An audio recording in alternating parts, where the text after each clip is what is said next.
प्रताप सिम्हा का मसला ये है कि ये आए दिन ये जहर उगलने का काम कर रहा है।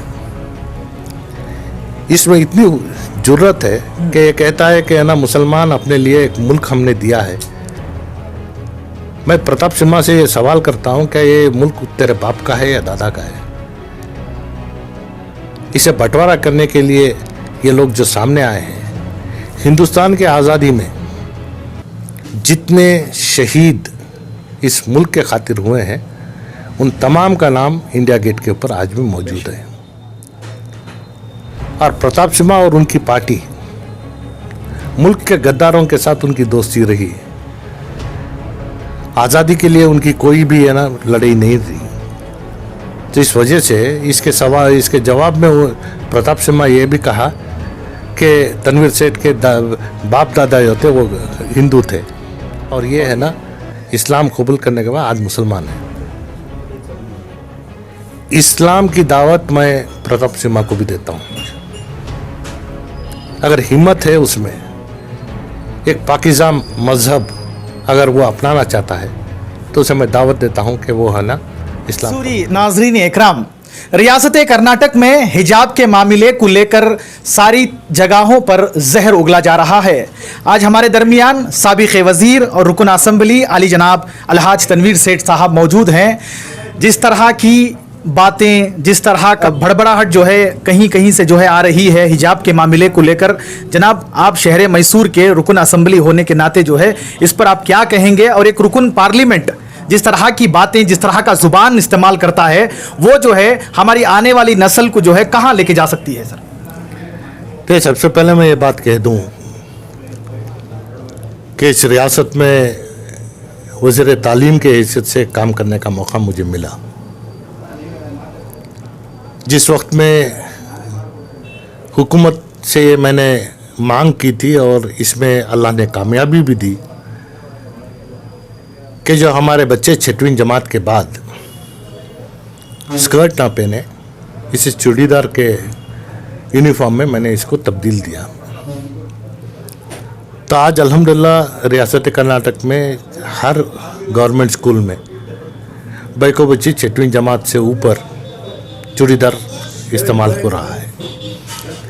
ये हमारे यहाँ नज़रिया ये था कि है ना बच्चों की है ना महफूजी के लिए और ख़ास तौर से बैको बच्चे अपने तालीम को है ना आगे तक ले जाएं, ये हमारा मकसद था। और हिजाब का मामला ये पहली मर्तबा नहीं, इससे पहले भी कई मर्तबा हमारे सामने बार बार आया है। हुकूमत को हमारे खतूत के ज़रिए है ना उनको है ना ये चीज़ का आगाह कर रहे थे कि जो कर रहे हैं ये ठीक नहीं है। तो मामला वहीं रफा दफा होता था और अब तक चलता आया है। इस मर्तबा जो उड़पी में हुआ, उसके बाद है ना कुंदापुर में हुआ। जैसे उड़पी में 13 तारीख को हुआ, 13 जनवरी को, 15 जनवरी को मैंने है ना हुकूमत को है ना ख़त लिखा। कुंदापुर में जो हुआ उसके ऊपर भी मैंने ख़त लिखा है।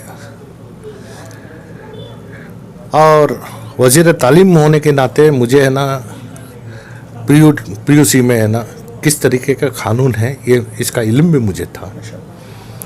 मैंने कहा कि है ना कहीं भी है ना यूनिफॉर्म कंपलसरी नहीं बनाए हैं। तो इस वजह से है ना ये मामले को है ना कहीं सियासी मुद्दे को सामने रखकर है ना उछाला जा रहा है। और जहाँ कहीं भी है ना मुसलमानों को है ना छेड़ाछाड़ी हर हमेशा ये इस नीयत से करते हैं कि मुसलमान को अगर छेड़े तो और कौम एक होकर है ना बीजेपी को है ना साथ होगा। ये मेरा पहला सवाल ये है कि तालिबात जो है ना स्कूल कॉलेज में पढ़ रहे हैं, क्या उनको इल्म हासिल करना उनका मकसद है या ज़ात पात में बंटना उनका मकसद है? ये आज माहौल को पूरे तौर से बिगाड़ने की कोशिश की जा रही है। आज अल्हम्दुलिल्लाह हुकूमत से भी मैंने मांग की थी, मैंने भी ख़त लिखे हैं। आज इसका नतीजा हमारे सामने अब तक कुछ नहीं आया है। रियासती हाई कोर्ट में मामला दर्ज है, कल उसकी सुनवाई होने वाली है। उम्मीद करते हैं कि ना अल्लाह इसमें है ना खैर का फैसला दे, क्योंकि महाराष्ट्र जिसमें बॉम्बे हाई कोर्ट और तमिलनाडु में मद्रास हाई कोर्ट हिजाब के सिलसिले में है ना पूरी छूट और इसे है ना इस्तेमाल करना कोई हर्ज नहीं है, ये कानूनी तौर से है ना उन्होंने ऑर्डर्स दिए हैं। तो उम्मीद हमारी यही है कि कर्नाटका हाई कोर्ट भी इसी तरीके का एक फैसला देगा। इसके दरमियान में हुकूमत जिस फैसले को लाया है ये कानून के ख़िलाफ़ है। इसके ऊपर खुद डायरेक्टर पीओ अपनी आवाज़ उठाने के बाद उनको है ना तबादला कर दिया है। ये भी हमारे सामने है। 14 तारीख को असेंबली शुरू होने वाली है, इसके ऊपर पूरी हमारी तैयारी है और वहाँ पे बहस करने के लिए तैयार हैं। प्रताप सिम्हा का मसला ये है कि ये आए दिन ये जहर उगलने का काम कर रहा है। इसमें इतनी जुर्रत है कि ये कहता है कि है ना मुसलमान अपने लिए एक मुल्क हमने दिया है। मैं प्रताप सिम्हा से ये सवाल करता हूँ, क्या ये मुल्क तेरे बाप का है या दादा का है? इसे बंटवारा करने के लिए ये लोग जो सामने आए हैं, हिंदुस्तान के आज़ादी में जितने शहीद इस मुल्क के खातिर हुए हैं उन तमाम का नाम इंडिया गेट के ऊपर आज भी मौजूद है। और प्रताप सिम्हा और उनकी पार्टी मुल्क के गद्दारों के साथ उनकी दोस्ती रही, आज़ादी के लिए उनकी कोई भी है ना लड़ाई नहीं रही। तो इस वजह से इसके जवाब में प्रताप सिम्हा ये भी कहा कि तनवीर सेठ के बाप दादा जो थे वो हिंदू थे और ये है ना इस्लाम कबूल करने के बाद आज मुसलमान है। इस्लाम की दावत मैं प्रताप सिम्हा को भी देता हूँ। अगर हिम्मत है उसमें, एक पाकिज़ा मज़हब अगर वो अपनाना चाहता है तो उसे मैं दावत देता हूँ कि वो है ना इस्लाम कबूल कर ले। हिजाब का मसला इसे सियासी मुद्दा बनाकर आज इसे हमारे सामने है ना लड़ाई का एक सबब बना रहे हैं। हिजाब किस लिए इस्तेमाल होता है?